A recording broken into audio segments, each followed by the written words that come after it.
sahabat MK, apa kabar?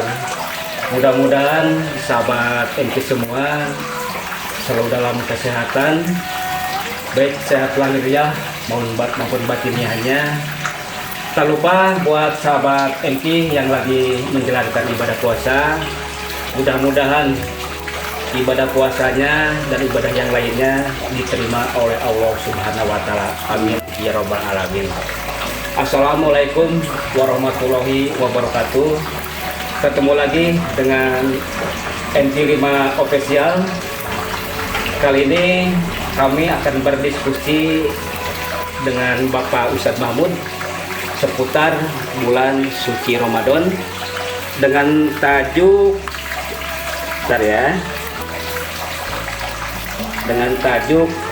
obrolan ringan dan santai seputar bulan Ramadan bersama Bapak Ustadz Mahmud. Ini ada beberapa pertanyaan, baik dari sahabat MK dari Kabupaten Bandung, ada juga yang dari Garut, dari Palembang, ada juga dari Jawa Tengah, Pak, dari Purworejo nih. Oh, iya. Ini sahabat MK alhamdulillah bukan hanya di wilayah Kabupaten Bandung aja, tapi udah dari Sabang sampai Merauke, Pak, alhamdulillah, Pak ya. Iya. Baik, kalau gitu kita mulai aja Pak Ustadz dengan obrolan kita santai aja Pak Ustadz ya. Iya. Ini pertanyaan dari sahabat MK dari Kabupaten Bandung, tidak saya sebutkan Pak Ustadz ya. Mungkin pertanyaan yang pertama, apa hukumnya berpuasa tapi tidak sholat, dan sahkah puasanya tanpa sholat tarawih? Silakan Pak Ustadz. Oh, iya. Berbicara mungkin mengenai puasa, Betul. kemudian berbicara dengan sholat juga. Sholat ya. Ini adalah dua kewajiban yang berbeda tentunya. Puasa dengan syarat rukun tertentu, Betul. dan sholat pun juga seperti itu. Pertanyaannya, apakah ketika orang menjalankan saum kemudian tidak melaksanakan sholat ya. sahkah puasanya? Betul. Secara puasa lahiriah itu sah, Sah ya. karena istilahnya di dalam hal yang membatalkan puasa tidak ada harus mengerjakan sholat atau meninggalkan sholat gitu kan. Cuma mungkin gini posisinya, kalau berbicara pahala kita lihat sholat, meninggalkan sholat itu karena apa? Betul. Pertama, kalau orang meninggalkan sholat itu diiringi dengan keyakinan, dengan buktikan bahwa sholat itu tidak wajib, maka dia hukumnya kafir. Kan maka ada dalam hadis dikatakan kan, baina syirki wal kafir wal muslim as-salat. Perbedaan antara orang syirik, orang kafir, dan orang muslim itu adalah dalam salatnya. Ketika dia itu meninggalkan sholat diiringi dengan keyakinan bahwa sholat itu tidak wajib, gitu kan? Selanjutnya, ketika dia meninggalkan sholat itu dikarenakan malas, maka hukumnya itu adalah dosa besar. Atau fasik, gitu kan? Atau fasik. Kemudian kalau dia meninggalkan sholatnya itu karena lupa atau karena ketiduran, itu mah tidak menjadi masalah. Karena kan orang lupa, orang yang tidur itu adalah tidak ada kaitan, gitu kan, dengan taklif dia atau hukum-hukum berkaitan dengan orang tersebut. Jadi dilihat dari bagaimana dia meninggalkan sholat. Kalau yang seperti tadi gambaran nomor 1, gambaran nomor 2, jelas itu pahala saumnya mungkin tidak ada, karena kan sholat itu adalah tiang agama. As-sholatu imaduddin, gitu kan. Kita dalam sebuah bangunan sebaik apapun arsitekturnya, gitu kan, kalau tiangnya tidak ada kan tidak akan kelihatan, gitu kan, bangunan itu kan bakal disebut bangunan kan, gitu kan. Jadi jelas sholat itu adalah sangat penting sekali dilakukan, karena dengan sholat itulah insya Allah orang yang sholatnya bagus dia akan melaksanakan saum, gitu kan? Tetapi belum tentu orang yang saum itu bisa melaksanakan sholat kalau dia tidak diiringi saumnya dengan imanan wa ihtisaban. Karena kan sholat itu tanha anil fahsya'i wal munkar. Gitu. Insya Allah orang yang sholatnya bagus itu akan menjalankan sebuah kewajiban yang ditentukan oleh Allah Subhanahu wa Ta'ala. Kemudian gitu kan, sholat itu sangat penting untuk dikerjakan, Pak Ustaz. Ya. Lain dengan saum, coba ya. Sholat mah dalam kondisi apapun, ya, dalam posisi bagaimanapun, sholat harus dilaksanakan. Beda dengan saum. Contoh, ketika dengan sakit itu kewajiban sholat masih tetap wajib.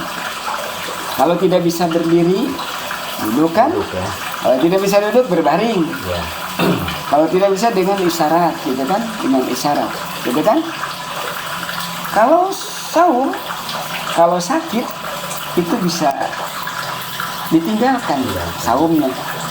Sholat dalam kita berpergian tetap sholat wajib dikerjakan walaupun itu Allah memberikan apa? Memberikan kelonggaran dengan dikosornya atau dijamaknya, gitu kan? Tapi saum dalam perjalanan bisa istilahnya berbuka. Wa in kuntum marda aw ala safarin fa iddatun min ayyamin ukhra, gitu kan? Gitu. Jadi orang yang berpuasa dengan imanan wa ihtisaban sesungguhnya dia tidak akan pernah meninggalkan sholat tersebut. Kemudian tadi pertanyaan lagi, bagaimana dengan saum tapi tidak taraweh, gitu kan? Taraweh itu hukumnya sunat.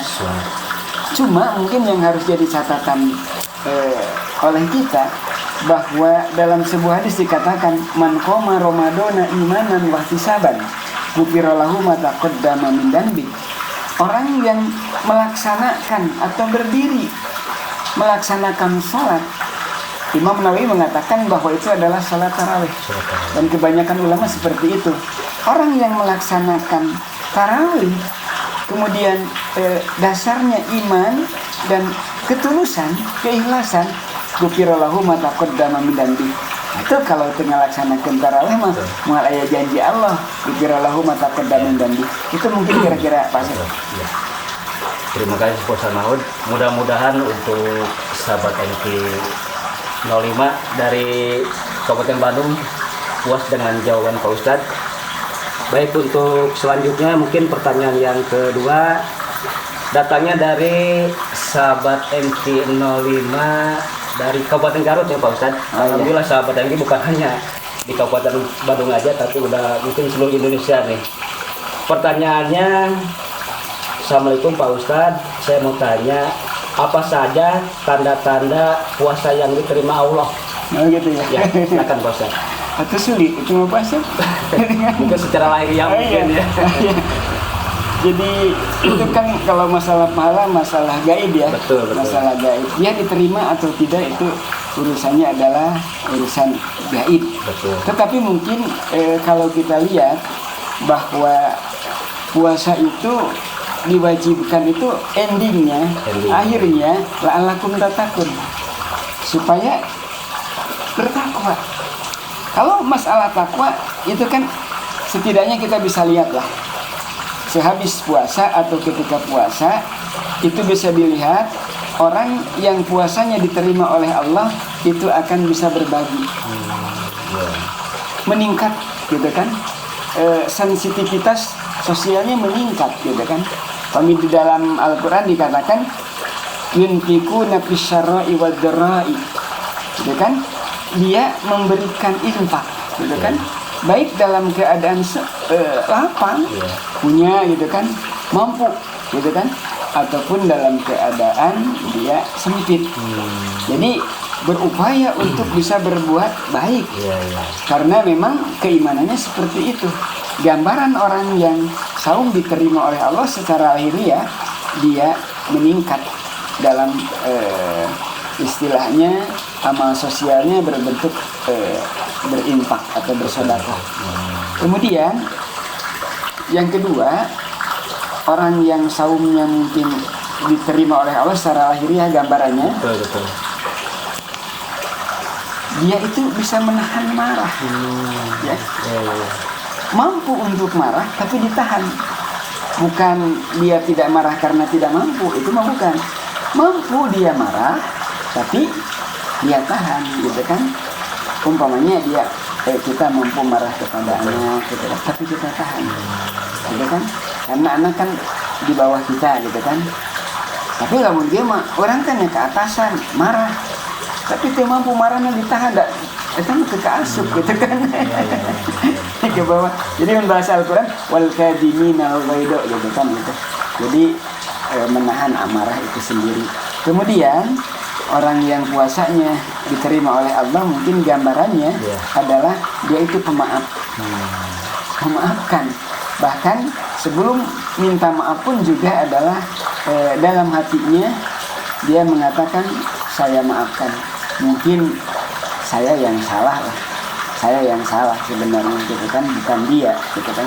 Kalau orang yang istilahnya orang yang keimanan ketakwaannya seperti itu akan seperti itu. Jadi mudah memaafkan, gitu kan? Mudah memaafkan, mudah mengingat kebaikan orang lain, sulit mengingat kesalahan orang lain. Dalam bahasa Al-Quran wal afina 'anil nas. Kemudian yang berikutnya, yang keempat, orang yang puasanya diterima oleh Allah itu tentunya dia bisa berbuat baik kepada orang yang tidak berbuat baik pada dirinya. Kalau kita berbuat baik pada orang yang berbuat baik kepada kita itu mah biasa. Gitu kan? Ini yang luar biasa itu adalah bisa berbuat baik kepada orang yang tidak berbuat baik. Dalam bahasa Al-Quran, wallahu yuhibbul muhsinin. Itu termasuk orang yang muhsin, gitu kan. Selanjutnya mungkin kalau kita dilihat dari surat Al-Baqarah ayat 3 ya. Di antara gambarannya adalah yu'minuna bil ghaib. Tingkat keimanan kepada yang gaib itu meningkat setelah puasa. Gitu kan? Tingkatnya apa? Oh, alam gaib itu akhirat. Di antaranya saya akan pulang ke sana, maka dia memperbanyak bekal-bekal untuk itu, gitu kan? Karena keyakinannya itu bahwa akhirat itu akan dilalui. Semakin tebal keimanannya, di sana dia melakukan amal soleh yang banyak. Kemudian mungkin dalam ayat itu juga wa yuqimus shalah. Orang yang puasanya bagus, tadi katakan kan, dia akan mengerjakan sholat. Artinya sholatnya itu akan dia lakukan, gitu kan, dengan sesungguhnya. Itu mungkin kira-kira apa sih? Itulah jawaban dari Pak Ustadz. Itu mungkin gambaran, baru gambaran Pak Ustadz ya, secara lahiriah tanda-tanda orang yang diterima yang diterima puasanya oleh Allah. Mungkin itu gambarannya secara lahiriah. Mudah-mudahan sahabat MK yang dari Kabupaten Garut merasa puas dengan jawaban Pak Ustadz tadi. Baik, untuk selanjutnya ini Pak Ustadz, saya sahabat MK 5 dari Palembang, Sumatera Selatan ini, Sumatera Selatan. Saya mau tanya Pak Ustadz, batalkah puasanya jika melihat aurat tapi tak sengaja, dan apa hukumnya? Silahkan Pak Ustadz. Ya, batalkah puasanya ketika melihat aurat tidak sengaja? Tidak disengaja. Oh, iya. Kalau tidak disengaja mah tidak apa-apa puasanya. Tapi kalaupun sengaja pun juga itu tidak membatalkan. Cuma membatalkan pahalanya, gitu kan? Tapi kalau membatalkan puasanya itu sendiri tidak apa-apa, gitu kan? Tidak apa-apa itu. Cuma membatalkan pahala. Cuma mungkin kita harus lebih hati-hati, gitu kan? Apalagi ketika bulan puasa, pandangan-pandangan itu harus kita jaga, harus kita jaga, karena mungkin pandangan kita bisa termasuk zina, gitu kan? Dari pandangan kan asalnya dari pandangan, lalu masuk pada apa? Pikiran, gitu kan? Masuk pada pikiran. Setelah itu kan bisa masuk pada sebuah perbuatan, action, gitu kan? Maka yang dilarang dalam Al-Quran kan wala taqrabu zina, jangan mendekati kepada zina. Pandangan itulah adalah bagian yang bisa mendekatkan. Maka pandangan itu memandang orang gitu kan, itu hukumnya haram. Bagaimana? Dan kita tidak memandang, gitu kan? Kapandang, itu mah lihat, itu mah tidak apa-apa, itu mah mungkin anugerah dunia, gitu kan? Jadi anugerah cuma, wah ini pandangan pertama nggak apa-apa, yang tidak boleh itu dilanjutkan atau pandangan kedua. Oh gitu ya. Oh pas pandang kita, astagfirullahaladzim, kita lewat, gitu. Jadi yang bayarnya, yang sineknya banyak. Ya. Yang selanjutnya gitu kan. Ya, yang selanjutnya gitu kan yang tidak bagus teh. Itu mungkin jawaban dari Pak Ustadz tadi mengenai melihat aurat tapi tidak disengaja, nggak apa-apa, asallah terus-terusan ya kata Pak Ustadz ya. Iya, seperti Gitu, gini Pak Ustadz ya, tambah ya. Ya. Sekarang kita buka-buka di HP. Betul. Karena aurat itu kan tidak harus kita pergi kemana, ke jalan ataupun ke tempat keramaian. HP, Pak, ya. Sekarang buka HP sehat-sehat. Makanya Pipit mungkin bagi yang suka selfie atau posting-posting, tetapi itu auratnya terbuka, itu bisa jadi dosa jariah. Dosa jariah. Dia telah meninggal dunia, gitu kan? Tapi di medsos masih ada selfie-selfie yang buka aurat, dilihat oleh orang banyak. Itu bisa jariah, dosanya terus-menerus. Ini kan jadi siksa terus. Betul. Makanya ini harus hati-hati, mungkin yang suka selfie, apakah itu selfie-nya adalah inspirasi untuk kebaikan, gitu kan? Atau malah selfie-nya itu adalah mengundang untuk sebuah hal yang dilarang oleh Allah Subhanahu wa taala. Jadi bagi yang suka selfie, diupload kemana? Ke media sosial, itu hati-hati. Karena apa?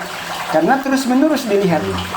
Terus-menerus dilihat, dan itu akan selamanya gitu kan, selama media sosial itu ada dosa jariah itu ya. Dosa jariah gitu kan. Bukan amal jariah ya, dosa jariah. Ya kalau kita posting yang bagus gitu kan, amal jariah, sebuah inspirasi itu bisa jadi amal jariah. Dan sebaliknya Pak ya. Sebaliknya, bahkan sekarang potensi untuk berbuat kebaikan itu lebih banyak, lebih banyak dengan media sosial. Kalau biasanya kita istilahnya memberikan kebaikan itu banyak piece to piece per orang atau di dalam majelis taklim. Tapi kalau dibuka di media sosial banyak yang dengar. Betul. Dan itulah adalah menjadikan amal kebaikan itu. Oke, Pak Ustadz. Baik, pertanyaan selanjutnya ini dari sahabat MP dari Jawa Tengah. Oh iya, Ustadz. Tepatnya dari Purworejo, ini Purworejo Jawa Tengah. Alhamdulillah sahabat MP yang ada dari Purworejo gitu kan. Ini mungkin pertanyaan terakhir ya. Pertanyaan Pak Ustadz, hukum tidur sepanjang hari dan dalam mimpi dalam tidur tersebut mimpi basah katanya. Sangat berpuasa Pak Ustadz. Oh itu, ya. Ketika berpuasa ya, kemudian ketiduran, maka itu hukumnya tidak apa-apa dan tidurnya menjadi ibadah. Kalau ketiduran ya. Tetapi kalau dia tidurnya diniatkan untuk tidur sepanjang hari, gitu kan, maka tadi ada hal-hal yang ditinggalkan, kewajiban yang lain, diantaranya adalah sholat fardu. Maka puasa tersebut mungkin kalau dia niatkan seperti tadi, ada sebuah kemalasan untuk melaksanakan sholat, hukumnya adalah dosa besar, seperti yang tadi dikatakan. Kemudian bagaimana ketika tidur itu adalah mimpi basah? Ya itu kan namanya juga mimpi. Kalau mimpi mah tidak ada masalah sih. Kayak kita mimpi makan, kayak kita mimpi makan gitu kan, kenyang gitu kan. Lalu kita bangun, udah beres, ya kan itu memimpi. Bahkan kalaupun lupa gitu kan, tidak ingat, sama halnya dengan mimpi. Kita makan, pas udah kenyang, oh baru ingat kita puasa, lanjutin aja puasanya. Itu mungkin rasanya. Ya, itulah akhir diskusi kami dengan Pak Ustadz Mahmud Yusuf. Mudah-mudahan diskusi ini bisa bermanfaat, khususnya bagi sahabat NQ5 dari Sabang sampai Merauke.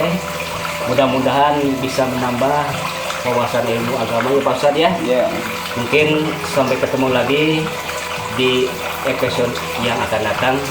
Wassalamualaikum warahmatullahi wabarakatuh. Waalaikumsalam.